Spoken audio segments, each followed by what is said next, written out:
Hi hello नमस्ते, कशात सगळे मितवा मराठी रेसिपीमध्ये आज सगळ्यांचे खूप खूप स्वागत। तर आज आपण तयार करणार आहोत पालकपासून एक नवीन रेसिपी।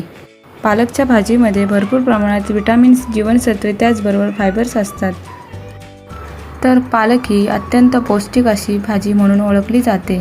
आता आपण पालकची भाजी 2 ते 3 वेळा स्वच्छ पाण्यामध्ये धुवून घेऊ, मग त्याच्यामधली माती धूळ सगळी निघून जाईल।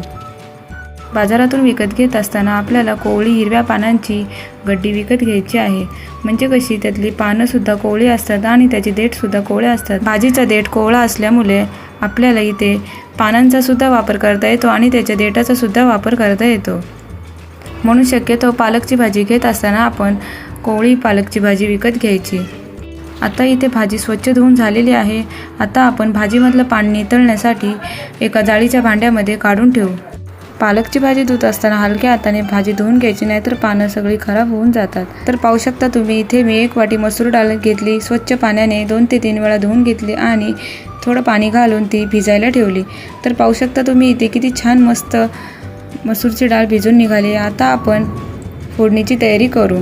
तुम्हाला जर पाहिजे असेल तर इथे तुम्ही अर्धी वाटी मसूर डाळ किंवा मूग डाळ असे एकत्र करून तुम्ही ही रेसिपी करू शकता। त्याचबरोबर तूर डाळीचा सुद्धा इथे तुम्ही वापर करू शकता। आता आपण झाकण ठेवून अजून थोडा वेळ भिजायला ठेवू। तर फोडणीसाठी आपल्याला इथे 1 मीडियम आकाराचा कांदा आणि 1 मीडियम आकाराचा टोमॅटो इथे आपण घेणार आहोत। तर व्हिडिओमध्ये दाखवते त्या पद्धतीने आपण आता कांदा सोलून घेणार आहोत। कांद्याला जर काळ्या कलरची काजळी असेल तर कांदा आपण इथे स्वच्छ धुवून घेणार आहोत। आता आपण कांद्याचे 2 भाग करून कांदा बारीक चिरून घेणार आहोत। त्याच पद्धतीने आपण टोमॅटोची देठाची बाजू काढून टाकून टोमॅटो सुद्धा आपण इथे बारीक चिरून घेणार आहोत। त्याचबरोबर आपण इथे पालकची भाजी सुद्धा बारीक चिरून घेतलेली आहे। तर पाहू शकता तुम्ही, आपल्याला इथे जास्त बारीक पालकची भाजी चिरायची नाही, अशी ओबडधोबड चिरून घ्यायची आहे। आता आपण फोडणीची तयारी करू। त्यासाठी आपण इथे गॅसवर कुकर ठेवलं आणि त्याच्यामध्ये 2 पळी तेल घालणार आहोत। तेल व्यवस्थित तापल्यानंतर आपण जो बारीक चिरलेला कांदा होता तो आपण तेलामध्ये घालणार आहोत। त्याचबरोबर बारीक चिरलेला टोमॅटोसुद्धा आपण तेलामध्ये घालून घेणार आहोत। आता कांदा आणि टोमॅटो तेलामध्ये व्यवस्थित फ्राय करून घेऊ।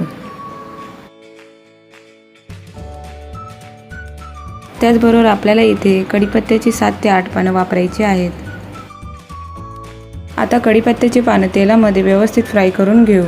कढीपत्ता आणि कांदा टोमॅटो व्यवस्थित फ्राय झाल्यानंतर आपण त्याच्यामध्ये घालणार आहोत मसूर डाळ। त्यानंतर चिरून घेतलेली पालक कुकरमध्ये आपण घालणार आहोत। आता आपण हे सर्व साहित्य व्यवस्थित मिक्स करून घेऊ।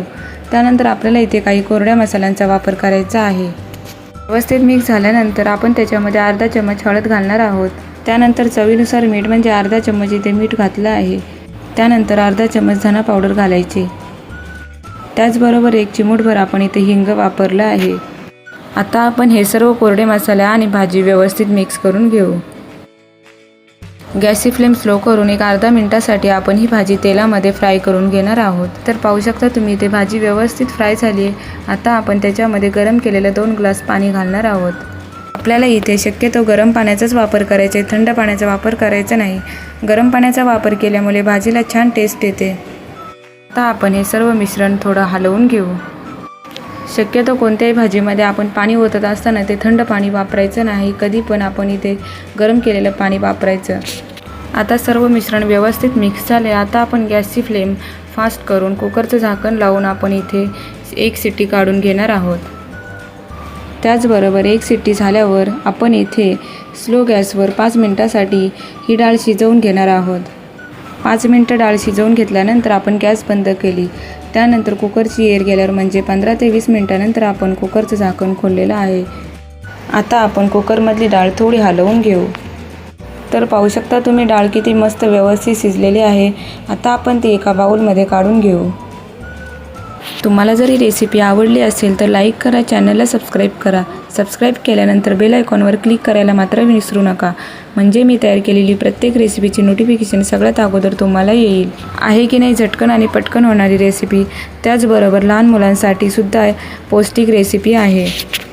तुम्हाला जर पाहिजे असेल तर इथे तुम्ही अर्धा चम्मच मिरची पावडरचा सुद्धा वापर करू शकता, म्हणजे तुम्ही ही डाळ पालक तिखटसुद्धा करू शकता. डाळ पालक ही उन्हाळ्यामध्ये खाण्यासाठी खूप हेल्दी रेसिपी आहे, म्हणजे शरीरासाठी थंड आहे. परंतु ज्या लोकांना स्टोनचा त्रास आहे त्यांनी शक्यतो पालक खाणे टाळलं पाहिजे. तुम्हाला जर पाहिजे असेल तर इथे मसूर डाळीच्या ऐवजी तूर डाळ किंवा मूग डाळीचा सुद्धा वापर करू शकता. त्याचबरोबर पालकमध्ये लोहाचे प्रमाणसुद्धा भरपूर प्रमाणात असते, म्हणजे हिमोग्लोबिन ज्यांना कमी आहे त्यांनी ही पालकची भाजी आठवड्यातून 2 वेळा तरी खाल्ली पाहिजे. अशा पद्धतीने तुम्हीसुद्धा डाळ पालक करून पहा, लहान मुलेसुद्धा आवडीने खातील. त्याचबरोबर ही लहान मुलांसाठी खूप हेल्दी रेसिपी आहे. अशाच मस्त चमचमीत आणि झणझणीत रेसिपीसाठी मितवा मराठी रेसिपीला सबस्क्राईब करा आणि त्याचबरोबर बेल आयकॉनवर क्लिक करा. पुन्हा भेटूयात अशाच एका नवीन रेसिपीमध्ये. तोपर्यंत बाय बाय. धन्यवाद.